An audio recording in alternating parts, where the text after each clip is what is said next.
The Bihar mirror में आपका स्वागत है। मनीष कश्यप और मुश्किलों का चोली दामन का नाता हो गया है। पिछले 2-3 सालों से देखा जाए तो मुश्किलें उनका पीछा छोड़ने का नाम ही नहीं ले रही है। आपको ज्ञात हो कि जब उन्होंने बिहारी मजदूरों का जो मामला उठाया था, साउथ में बिहारी मजदूरों का मामला उठाया था, उन पर केस हुआ था, उसी समय से उनके मुश्किलें शुरू हो गई थी। जानकारी हो कि वो ऐसे यूट्यूबर हैं कि समाज में जो दबे कुचले लोग हैं उनकी आवाज़ें उठाते हैं और प्राउड से लिखते हैं कि मैं सन ऑफ बिहार हूँ, बिहार का बेटा हूँ, और लगातार इस इशू को उठा रहे थे। चाहे पार्टी जो भी हो, जहाँ भी गए, जो इशू है, जो मुद्दे हैं, उसको उन्होंने कभी नहीं छोड़ा और जनता के साथ जुड़े रहे, चाहे जिस भी फर्म में हो। और वहाँ से जेल हुआ, उनके जेल में रहने के बाद वहाँ से निकल कर उन्होंने बीजेपी ज्वाइन किया।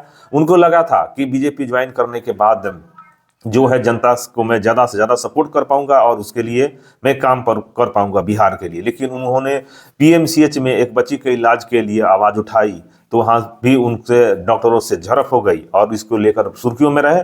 और उसके बाद उन्होंने बीजेपी से त्याग पत्र दे दिया, बीजेपी पार्टी छोड़ दिया।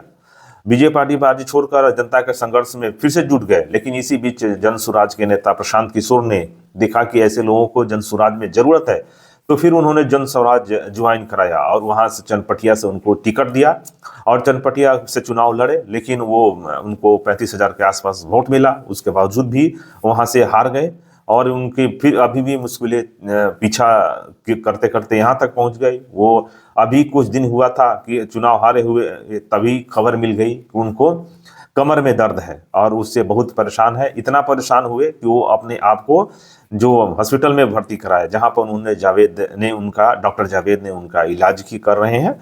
और उन्होंने ये खबरें दी है, ट्विटर एक्स पर पोस्ट करते हुए उन्होंने लिखा है कि कमर दर्द से परेशान हूँ और परेशान होकर मैंने डॉक्टर जावेद से बेतिया में इलाज करा रहा हूं। और उन्होंने पूरा फोटो के साथ शेयर किया है इलाज कराते हुए और लिखा है कि मसल्स में क्रेप हो गया है जिसके कारण मैं परेशानी हूं।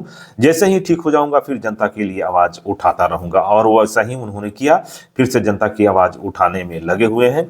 तो ये रहा मनीष कश्यप से जुड़ी खबरें। अगर आप चाहते हैं कि इस तरह की खबरें आपको मिलता रहे तो द बिहार मिरर को आप सब्सक्राइब करें, लाइक करें और शेयर जरूर करें। आपको मिलता रहेगा बिहार से जुड़ी हर खबरें।